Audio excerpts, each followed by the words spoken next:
आज हम टॉपिक शुरू करने जा रहे हैं डायमेंशंस ऑफ रेजिस्टेंस। तो हमने रेजिस्टेंस का जो रिलेशन देखा वो था R is equal to V upon I, और हमने फर्स्ट यूनिट में पढ़ा था what is potential, it is work upon charge. ठीक है, तो पोटेंशियल को वर्क अपॉन चार्ज कर लो, अपॉन आई हो जाएगा। Q को नीचे ले आएंगे तो W अपॉन आई क्यू हो गया। W वर्क की डायमेंशन होती है ml2t-2 +1 में पड़ी है। करंट की एम्पियर होती है, और चार्ज होता है करंट इनटू टाइम, तो करंट की एम्पियर इंटू टाइम t। ठीक है, तो इसको जब सॉल्व करेंगे तो हमारी डायमेंशन आ जाएगी ml2t-3a-2। इसके बाद हम बात करते हैं dimension of resistivity. Dimension of resistivity में हम सबसे पहले इसकी यूनिट देखेंगे। तो ऐसा यूनिट ऑफ रेजिस्टिविटी होती है आपकी ओहम मीटर, जिसको हम ऐसे भी लिख सकते हैं symbol of ohm metre. Resistance की क्या होती है? ओहम, उसको मीटर मल्टीप्लाई कर दें तो वो रेजिस्टिविटी बन जाता है। फिर हमने पढ़ा है what is resistance, R is equal to rho L by A. तो रो क्या है? रेजिस्टिविटी। तो ये अगर इससे रेजिस्टिविटी निकालते हैं तो रेजिस्टिविटी हो जाएगा आर ए बाय एल। अब अगर हम R की डायमेंशन यहां से पुट कर देते हैं इसके अंदर, और A की डायमेंशन एल स्क्वायर लेते हैं, डिवाइडेड बाय एल करते हैं, तो हमारी जो डायमेंशन है वो बन जाती है ml3t-3a-2।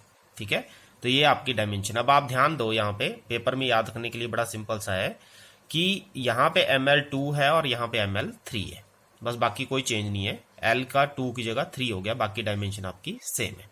तो पेपर में आप याद रख सकते हो कि अगर L स्क्वायर है तो रेजिस्टेंस, और अगर रेजिस्टिविटी है तो L क्यूब। तो इस तरह से आप इस रिलेशन को याद भी रख सकते हो, एक को लर्न कर लो, दूसरा याद हो जाएगा। और ये डायमेंशन पेपर में बहुत बार पूछी गई है। कंडक्टेंस की बात करें तो कंडक्टेंस होता है inverse of resistance, G is equal to 1/R। तो जैसे हमें पता है what is the resistance, unit of resistance, it is ohm. तो इसकी होती है महो, उल्टी, MHO। ठीक है, आपने फॉर्मूला जो नाम है उसको उल्टा कर दिया है। और इसका दूसरा नाम होता है सीमन, साइमन भी पढ़ते हैं इसको। साइमन जो साइंटिस्ट थे उन्होंने इसको नाम दिया हुआ है क्योंकि उन्होंने इसके कंडक्टेंस के बारे में बताया था। तो इसको कैपिटल S से भी हम इसको डिनोट करते हैं। कंडक्टिविटी की बात करें तो inverse of resistivity is called conductivity, वैसे ही जैसे आपने ऊपर किया।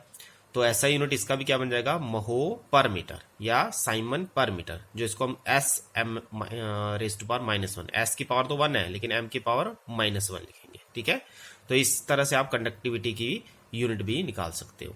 और डायमेंशन की बात करें तो डायमेंशन आप इसके इनवर्स लेने हैं, जो आपने ऊपर देखे हैं। अगर आपको पेपर में डायमेंशन आ जाते हैं कंडक्टेंस और कंडक्टिविटी के, तो रेजिस्टेंस के अगर आपको लर्न है तो चारों आप इससे निकाल सकते हो। इसके इनवर्स आपने डायमेंशन कर लेने हैं। ठीक है,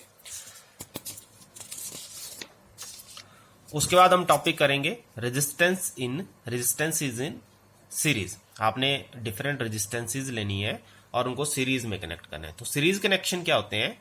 जब आप एंड टू एंड, मतलब एक रेजिस्टेंस का एंड दूसरे रेजिस्टेंस के एंड के साथ कनेक्ट कर देते हो, जैसे इसका एंड एक इस एंड के साथ और एक दूसरे रेजिस्टेंस के साथ, मतलब एक एंड आपने R1 के साथ कर दिया R2 का कनेक्ट, और दूसरा एंड कर दिया R3 के साथ कनेक्ट।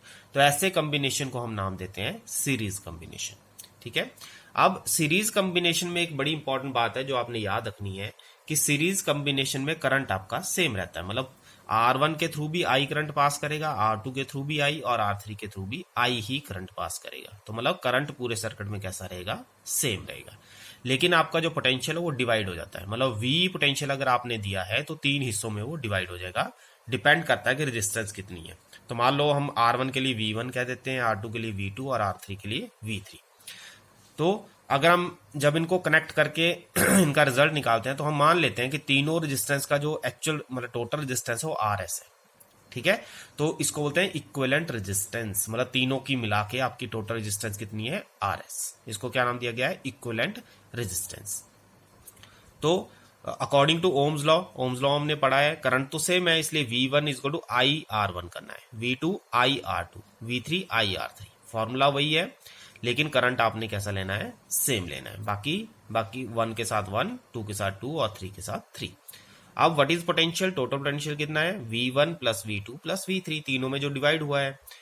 अब V1 V2 V3 की वैल्यू ऊपर से पुट करेंगे तो क्या बन जाएगा? IR1 IR2 IR3।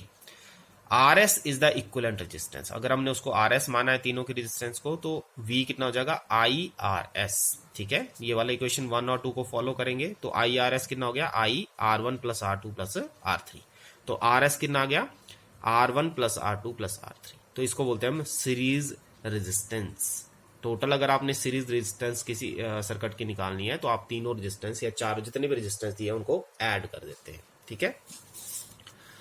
उसके बाद हम बात करते हैं resistance in parallel. Resistance in parallel में हम क्या करते हैं,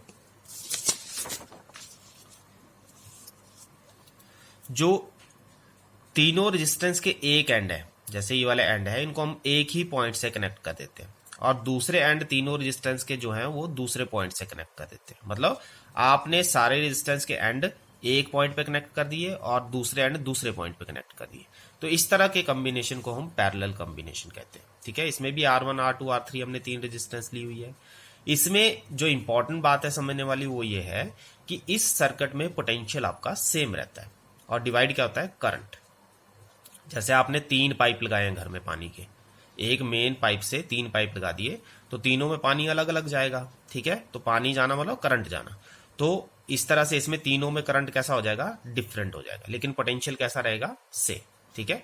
तो पोटेंशियल सेम रहेगा और करंट आपका डिवाइड हो जाएगा। मतलब आई आपका कितना, टोटल करंट कितना हो जाएगा, I1 plus I2 plus I3। अब ओम्स लॉ क्या कहती है, ओम्स लॉ कहती है V is equal to IR। Potential तो सेम है इसलिए V लिखेंगे, V1 नहीं लिखना, आप यहाँ पे अपने V लेना है।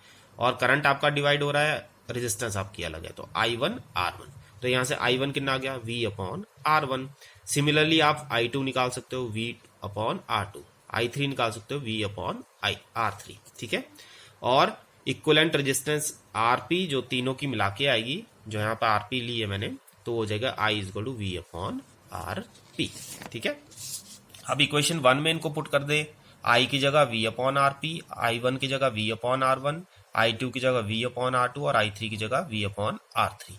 तो आपकी रेजिस्टेंस की इक्वेशन ये आ जाएगी, 1 by RP is equal to 1 by R1 plus 1 by R2 plus 1 by R3। जो इनके रिजल्ट हैं उसको आपने ध्यान में रखना है कि जब भी आप सीरीज कॉम्बिनेशन करोगे तो सर्किट की रेजिस्टेंस बढ़ जाएगी, ठीक है।